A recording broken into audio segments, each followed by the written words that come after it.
Indeed. We are very excited about just a couple of weeks from today celebrating this amazing moment. And it is so great to see all of you here. I hope you're planning to be part of that experience, whether you'll be joining us online or whether you're here in person. But it is great to see you, and a merry early Christmas. Before we jump in, I'll just quickly introduce myself for those who are maybe newer to North Shore. I'm Wolfgang. I work here. And several people that are new are like, wait a second, that guy looks familiar somehow. Where have I seen him before? And some of you that have been here, maybe you were here last week, you know we had sort of a unique little experience where there was let me just address the new line of Christmas attire that's been released here at North Shore. Just kind of get this out of the way, okay? For those who weren't here, we had a little contest last week for who was the most festive, and some people got really, really into it. It was fun to see, but the prize offered for those who were most festive was a sweatshirt with this logo on it, all right?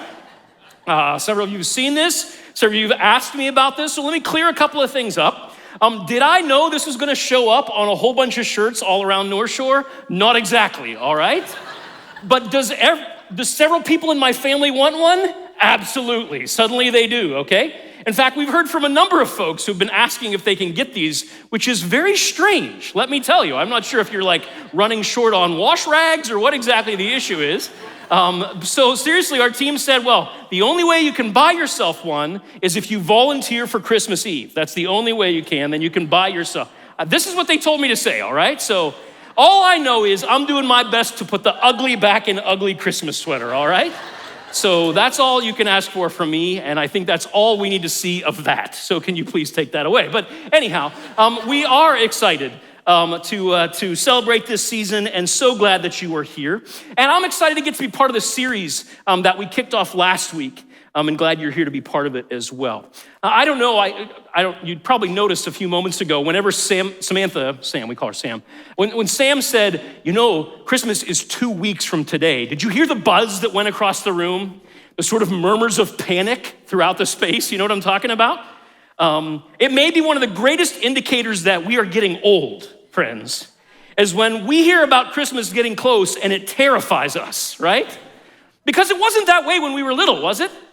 I mean, when we were little, it would seem like it was taking forever to finally get to Christmas. You remember how slow December used to go when you were a kid?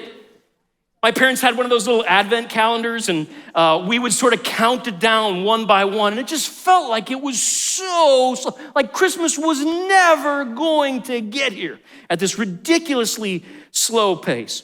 And we had one of those calendars with our kids. They felt the same way. But when you grow up, it changes, doesn't it? When you're little, you hear 2 more weeks and you think that's forever. But when you're an adult and you hear there are only 2 weeks, you sort of freak out. Adults saying, oh no, I need more time. Kids are saying, oh yeah, I can't come fast enough, right? Waiting for Christmas is hard. And some people can't wait. In fact, just a quick survey, I'm curious about this. Both here in the room and those of you that are joining us online, by the way, great to have you as well. How many people, quick show of hands, how many people open their gifts on Christmas Eve? You can't even wait for Christmas. You open in your family Christmas Eve. Quite a few. There were a lot of people last service too. How many people open their gifts on Christmas morning like Jesus intended it? How many people do that? Okay, just checking. I don't mean to throw you Christmas Eve people under the bus, but my parents would sort of compromise here. My parents would let us each choose one gift on Christmas Eve that we got to open. That sort of relieved a little bit of the pressure so we could actually fall asleep, and seemed like a good compromise. But it's so hard to wait, isn't it? Well, it's in this context, this setting of waiting and waiting and waiting, that we come across the Christmas story. In fact, the specific story and song we're going to talk about today is all rooted, to understand it, all rooted in this waiting. Will it ever come? Last week, Scotty talked about the fact that when you go back to the very first Christmas, as it's told for us specifically in the New Testament book of Luke, this birth of Jesus was so overwhelming, so energizing, so thrilling for those that were a part of it, that little inner circle that knew, that they couldn't hold back. They couldn't help themselves. They burst out into song, these beautiful poetic expressions of gratitude and worship and celebration. And Christmas music has been part of things from the very beginning. They just couldn't help themselves. They were so excited, it just shot out of them. It's kind of like if you've watched any of the World Cup, those passionate fans in the stands, right? Who just can't hold back. They're so excited about their team that they just burst out into song. People that would normally not do anything like that otherwise. So excited. Well, what we're doing this month is we're looking at those songs. Last week, Scott talked about Mary's song, beautiful message about the angel who comes to Mary and tells her she would be the one to bring the Messiah into the world, and how overwhelmed with gratitude and worship she was as she celebrated God's faithfulness to her. Now, most people know the story of Mary, or at least a little bit of the story, but the song and the singer that we're going to talk about today is nowhere near as well known. Yet in the New Testament book of Luke, it's not Mary that we meet first in this story, famous Mary. It's actually another couple, an older couple at the other end of the spectrum of life. This old priest and his wife, who are probably the least known characters in all of the Christmas story. I don't think I've ever seen a nativity scene with these folks represented. I've never seen a Christmas pageant where the kids dressed up in bathrobes and plays these two roles. I've never seen that in my life. But their names are Zechariah and Elizabeth. And we read about them in Luke chapter 1, verse 5. And if you've got a Bible or a Bible app, you can turn there. I'll be showing the screen, the passages, of course, up on the screen as we walk through the story. And before we get to the song that he sang, you need to understand the story behind it. Because behind every great song is a great story. I don't know if you remember, some of you may remember back in like the 2000s, they've actually rebooted this from what I understand, but there used to be a series called Behind the Music. Remember that, some of you old people like me? Behind the Music would be like these little documentaries that would sort of dive into the story of some band or some particular song. To be honest with you, most of them didn't end terribly well. This story ends a little better than that one. But today, what I need to do before we get to the song itself is I gotta do a little behind the music, all right? We've gotta understand the story for this song to make any sense at all. It's a story of two people who've been waiting, not for Santa Claus, but for the Messiah, so much more. Waiting for what God had promised long ago, that someday a deliverer would come that would finally begin to set things right, fix the brokenness and end and address the injustice and open a new way for people to interact with and connect with God. But not only had they been waiting for that big picture promise, they privately had been waiting for something even more intimate and personal in their lives. The dream of having a child. They longed to have a kid, and they hadn't been able to. Both of them were hopes and dreams that they'd been holding to all their lives. One seemed to have faded away because of the season of life they were in, and the other seemed just as unlikely to ever come true. And yet they had prayed and hoped and trusted and felt like their prayers had never been answered. And that's why I think this story and this song, as long ago as it happened, I think it's so important for you and me. Because most of us know what it's like to pray and to hope and to trust, but to sometimes feel like our prayers go unanswered, that our hopes go unfulfilled, to even begin to wonder if God's even there to begin with, right? I'll be honest, there have been those seasons in my life. In fact, it's happened in the life of almost everybody I know who's sincerely trying to follow Jesus for any period of time in their life. They find themselves in a season or a situation where they're asking themselves, why in the world am I bothering to do? Why am I going to all this trouble? Like, why am I even trying to follow God? Why am I trying to do the right thing? Why do I keep coming and serving and giving and believing and obeying? What am I even getting out of this? And what's the point? If you've ever said that, or maybe you're in that place where you're saying a little bit of that right now in your life, then I want to remind you today, the Christmas story is for you, particularly this part of it. Because when we meet Zechariah and Elizabeth, they have been waiting. And it's not just them, they come from a whole series, a whole line of people who've been waiting and waiting and waiting. Not weeks, not months, not even years, centuries, even millennia, thousands of years for promises to be fulfilled. 2,000 years before this, God had made a promise to a guy named Abraham. He said, I'm gonna make your descendants like a great nation, and I'm gonna bless the world through your offspring. 1,000 years before this, God had promised a man named David, one of your descendants will sit on the ultimate throne and will rule the world in peace and prosperity. Over the centuries, the prophets had come and reiterated those promises, given specifics about what this promised Messiah would look like, where he would be born, what kind of life he would live, who he would be, that he would finally set the people free. But after all of these promises, hundreds and hundreds of promises over the years, it hadn't happened yet. It had been 700 years before this when that prophet Isaiah said those famous words that shows up on so many Christmas cards this time of year, that there will be a child born who would be the wonderful counselor and the mighty God and the everlasting Father and the Prince of Peace. But there had been no child and no deliverer and no Messiah. In fact, instead of getting better, things seem to be getting worse. It's been hundreds of years of waiting, even silence. And it left lots of people wondering, what's the point? Is God even real?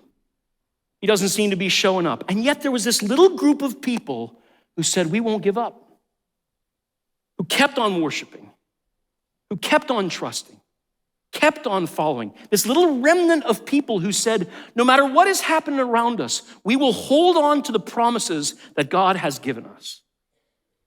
They didn't know when, and they'd been waiting a very long time, but they kept trusting and kept following and kept believing despite what seemed to be happening around them. Zechariah and Elizabeth were among those people. We meet them in Luke chapter 1, verse 5. It says, in the time of Herod, king of Judea, there was a priest named Zechariah who belonged to the priestly division of Abijah. His wife Elizabeth was also a descendant of Aaron, which means she also came from a priestly family. So this is generations of people who told those coming along behind them, hold on to these promises. God can be trusted. Don't give up. They've been raised with this stuff. It says both of them, Zechariah and Elizabeth, were righteous in the sight of God, observing all the Lord's commands and decrees blamelessly. This doesn't mean they were perfect. It just means they had built their lives around God's guidelines and God's standards. You know, all those things we read about in the Old Testament that we don't even want to read because they're so complicated and there's so many of them. These guys actually lived that stuff. And yet here we have the tension. They're trying to live this life, but they were childless because Elizabeth was not able to conceive. And they were both very old. The original doesn't just say they were old. It literally underlines it. They were very old, okay? These guys are at the tail end of their lives. They're good people. They've held on to faith, and they've been waiting. Day after day, over decades of living, they live their lives as if God is going to keep his promise that a Messiah is coming. And you look at their lives, all the things they're trying to do the right thing, and you ask, so how's that going for you? And the tragic answer is, on the surface, not so well. Why? Because on the surface, what they wanted more than anything was to have a child of their own. And even though they'd lived their lives to honor God, even though they had prayed and trusted for years and years and years, it never happened. And when we finally meet them in this story, they are well past the season of life when that's even a possibility.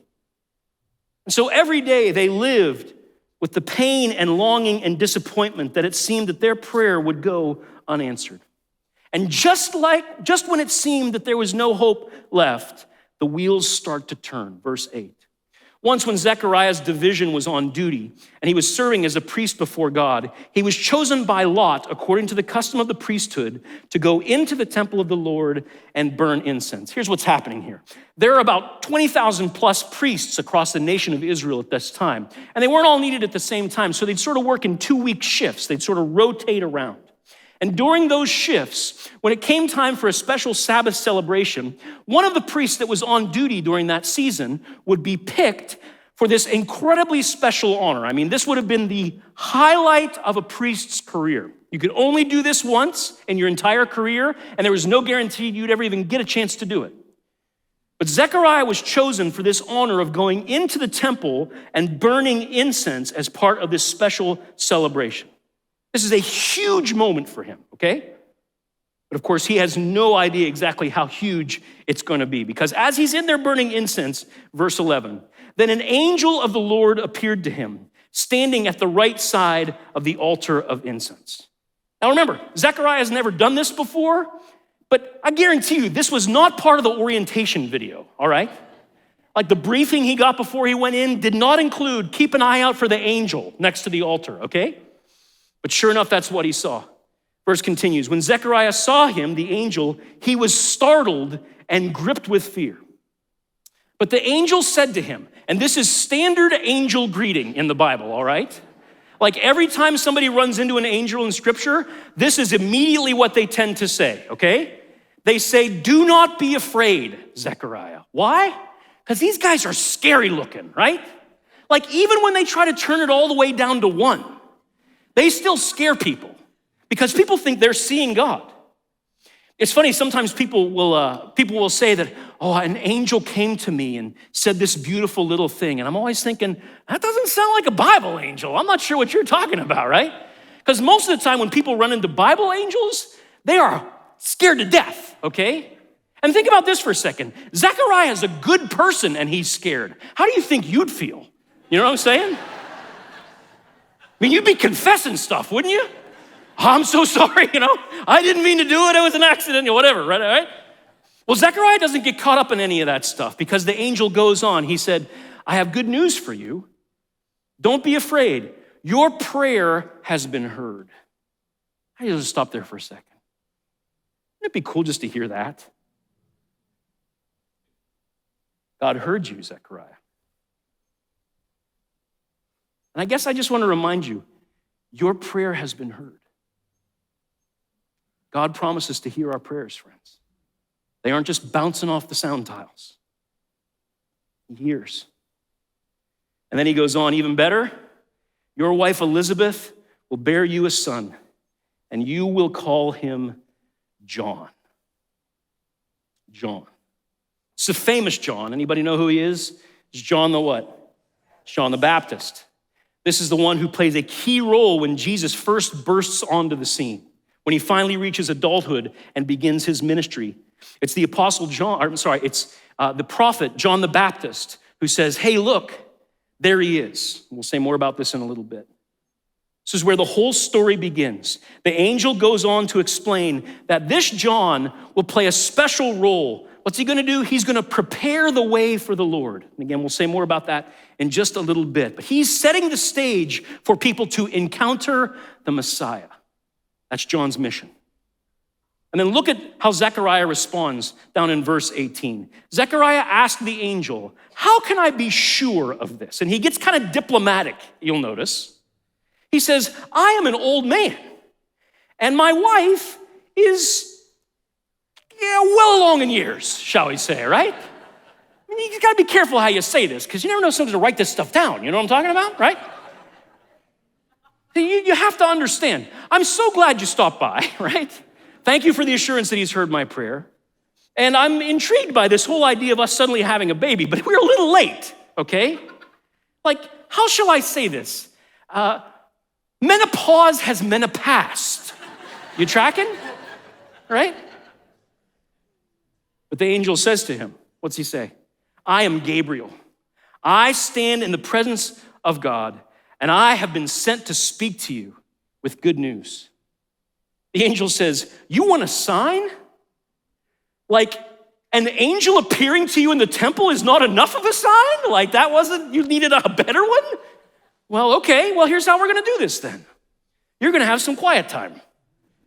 Kind of think about this. He says, now you will be silent and not able to speak until the day that this happens, because you did not believe my words, which will come true at their appointed time. You're gonna get to sit for a little bit, Zechariah. You're gonna get to reflect on some of this, because as excited as you are to suddenly be a daddy, there's a much bigger story happening here. And now you're gonna slow down long enough to realize it, to think about it.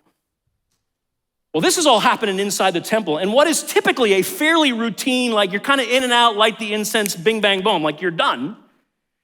He's taken a long time. And all the people that are outside the temple that are there to observe this celebration, they're wondering, what happened to the guy? Is he alive? Is he okay?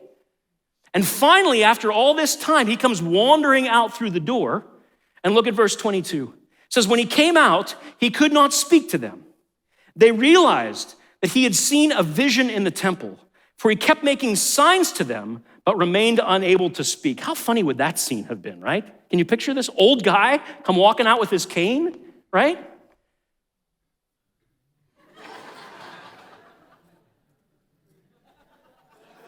You know, what is he trying to what's he telling? How do you convey this, right? Well, he couldn't convey it. So when the time of his service was complete, he returns home.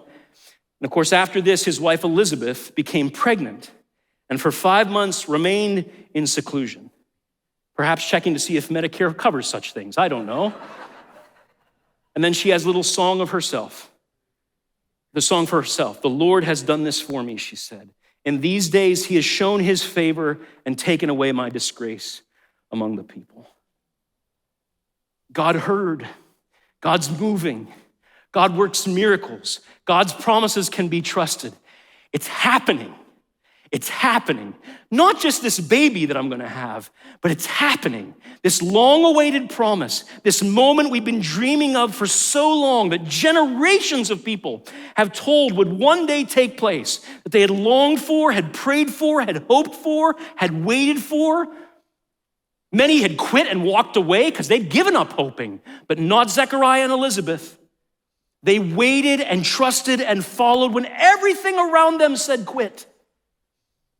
And they got to witness miracles that they never dreamed to be possible. Stuff they never imagined they would see. It was even better than they could have hoped. Because 9 months later, Elizabeth finally had that baby, and sure enough, just like the angel said, they named him John. And when they did, Zechariah's ability to speak was instantly restored, the text says. But during that 9 months of silence, God had done something in Zechariah's heart. God had opened his eyes to the greater moment that he was getting to be part of. That this moment had finally come, not just to get to hold his baby, but that God was finally sending this child, this rescuer, this Messiah that they'd been waiting for years. I mean, centuries of what appeared to be a silent God was finally over. And after 9 months of his own silence, Zechariah responded with such enthusiasm, it couldn't be contained. And what's he do? He bursts out into song. Here's what it is, verse 68. Praise be to the Lord, the God of Israel, because he has come to his people and he has redeemed them. He hasn't forgotten us.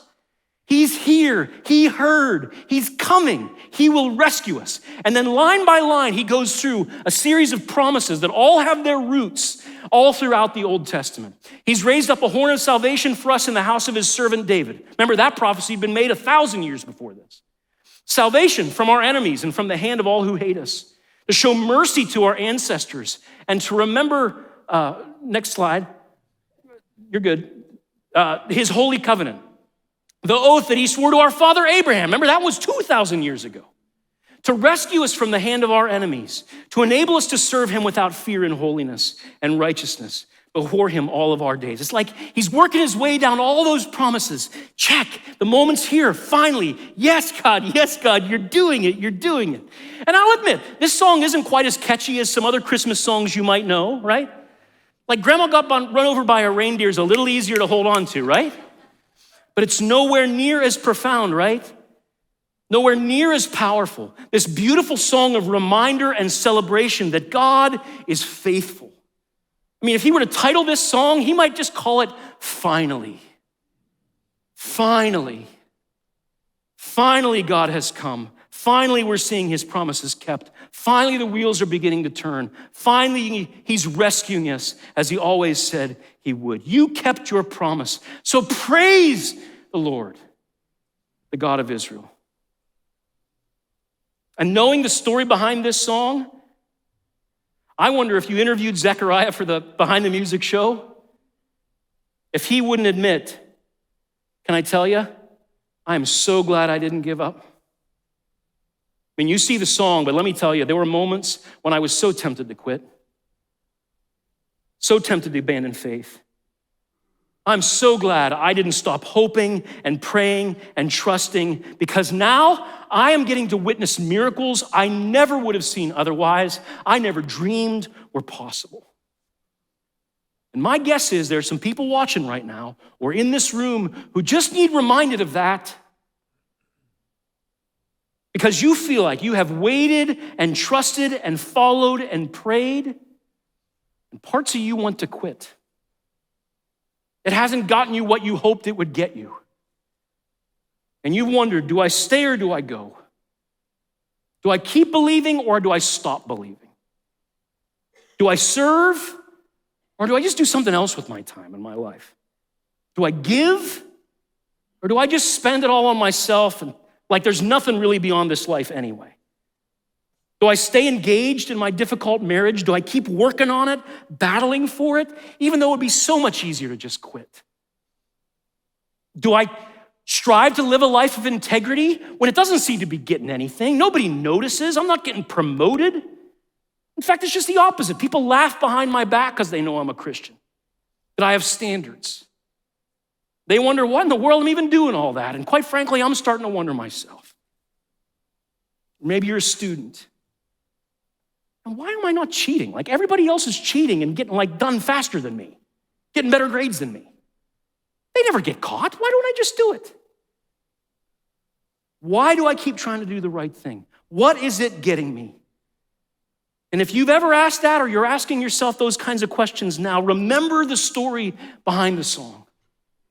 Zechariah and Elizabeth, who hung on to faith in spite of so many things that made them want to quit praying and quit trusting and quit hoping. They held on to faith with no guarantee that everything they could wish for would ever happen, but just knowing that that was the way they wanted to live their lives, that it was worth it.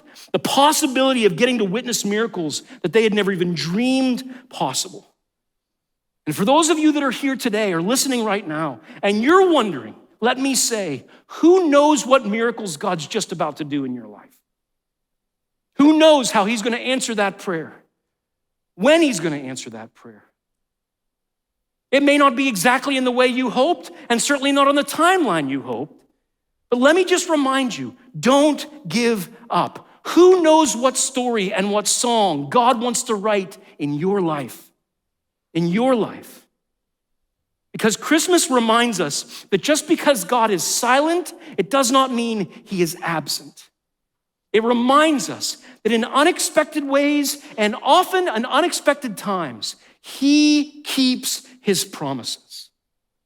He may not be working in the way that you may be working in ways that you cannot see or that you might not expect, but no, he is working. He is moving. Your faith is not in vain.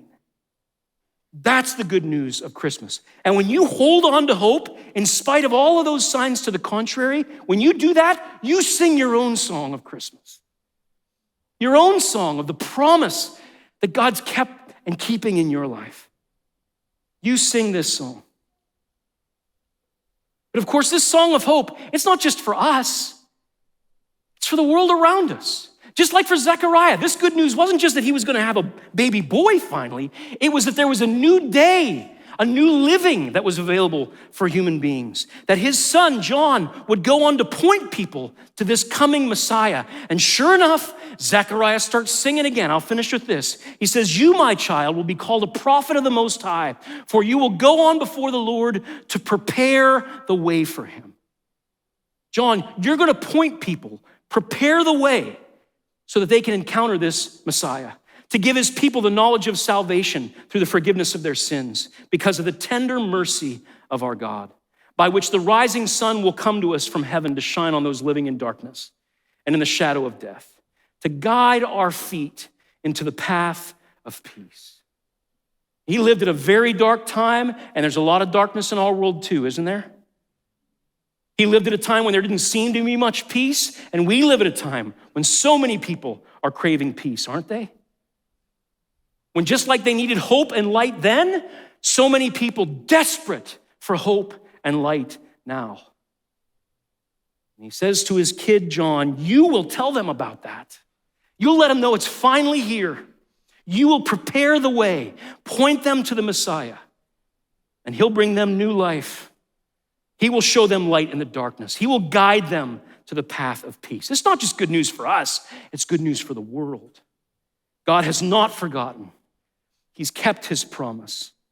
And sure enough, God used John to prepare the way for Jesus. As I said earlier, he was the one who that day out in the wilderness at the Jordan River said, you see that guy right there? That's the Messiah.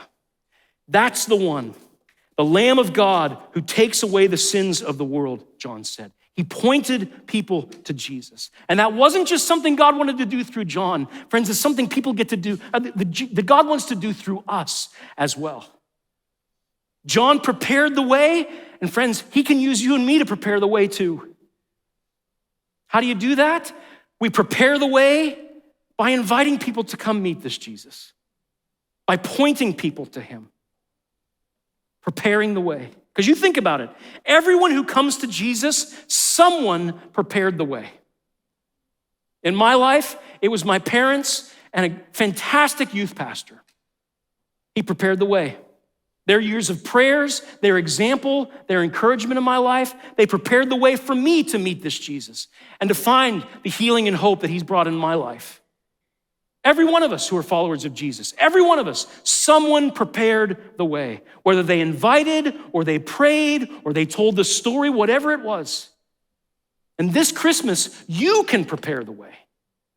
This isn't just about inviting people to a Christmas Eve service. This, friends, could be a supernatural moment for people where they encounter the hope and joy and love and peace that they've been searching everywhere for, simply by coming and celebrating the birth of this one who came so long ago.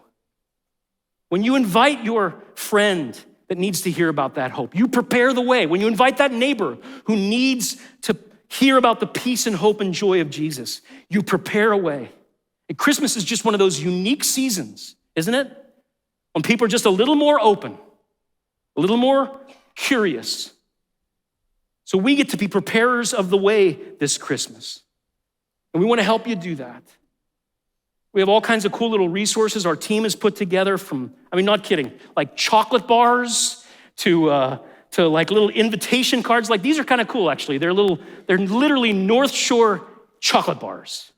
Praise you, gee. Like this is ministry, baby. This is good stuff. Like this is, we're getting closer to heaven every day, friends. This is what's happening here, all right? Things that we can share with our friends. Just give them, say, hey, Merry Christmas. We're doing a cool little Christmas Eve celebration at our church. You might want to come. And you know what? The chocolate's actually pretty good. I got to try some. It's pretty good stuff, right? Take some of these. Don't eat them. Give them to your friends.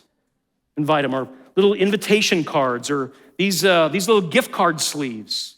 That's such an easy way. Just buy a couple of gift cards, slip them in there, neighbors' porches, friends. Just, you see, so many, those aren't little moments. Those are preparing the way. They really are. You have no idea how God might use that. So many stories around here of people who a simple invitation was what changed their story. You get to be part of preparing the way. It's not just handing out chocolate and gift cards, right? It's praying together. And so that's what we're going to do right now. In fact, I want to ask those that have these cards in our room, the ushers, if they'd quickly pass these out. And what we're going to do is we're going to finish our time by praying together that God will help us to prepare the way, okay? It's the final thing we'll do. And folks are passing these out. You'll see the top and the bottom are exactly the same. Here's what I want to ask you to do. Grab one of those pens in the back of the seat in front of you. Is there somebody you know who needs that hope and peace and joy this Christmas? And you don't have to be all the answer. You don't have to sing a song to them or anything like that. You can invite them though. You can pray for them. So who would that person be for you? I've got neighbors in mind. I've got friends in mind. I've got folks I see most days at the coffee shop I use. Maybe you want to write their name down on both the top and the bottom, okay? And then here's what I'll ask you to do. You can fold that over, it's perforated there, and tear it in half.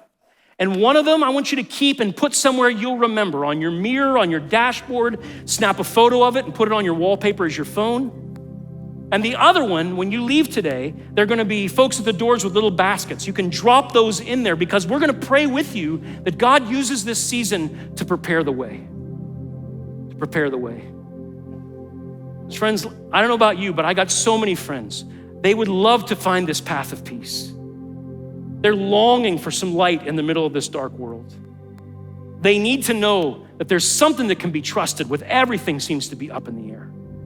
And this is our chance to be part of preparing the way for them. So here's what I want to ask you to do. When you write that name on there or continue to think about who it's going to be, what I want to ask you to do is we're just going to pray right now. Pray right now for those folks, for you. Just pray that God uses this season to restore our hope and our trust, our faith. God keeps his promise and he's not done yet. He's not done yet. That he's writing new stories and new songs and new lives. So I want to ask you to pray with me, all right? Would you bow your head and just pray? God, I'm so thankful. I'm so thankful for the people you've used in my life to prepare the way. People who pointed me to you, people who told me about you, people who prayed for me to come to know you. I'm so grateful for them, Lord. My life is literally, it's completely different because of them, and I thank you for them. And God, I pray that you would use us the same way in someone else's life, even with a simple thing like an invitation. Will you help us to prepare the way? Will you prepare hearts and open hearts to a simple invitation or a chocolate bar or a gift card or whatever it is? Just to say, hey, we're doing a Christmas Eve thing. If you don't got plans, why don't you come with me? What a difference that could make this season. So Lord, I pray for every name that's on these cards and still in our hearts as we think about who it might be. God, I pray you'll give us the courage and the boldness to just simply sing a little bit of this song. Say, hey, come check it out. Come check it out. And then finally, God, I want to pray for those who are in this room or listening right now, who find themselves in a season of waiting. People who have gotten tired because they feel like their prayers have gone unanswered, their hopes have gone unrealized, their trust's feeling a little shaky, their faith is feeling weak. And God, I pray that this magical season of Christmas, as hectic as it is, that somehow this story will remind us once again that you can be trusted, that you keep your promises, and that we just hold on to hope, to keep praying, to keep trusting, to keep having faith. With no guarantee that everything will work out perfectly like we'd want, but assured that you can be trusted. Lord, I thank you for the stories of the miraculous ways you've moved like that in so many lives in this church. And I pray for those miracles in the lives of those who need it right now. Whatever it is that they're longing for and praying for, will you meet them, Lord? Will you touch them? And will you bless them with that miracle? And while we wait, will you give us the strength to hold on?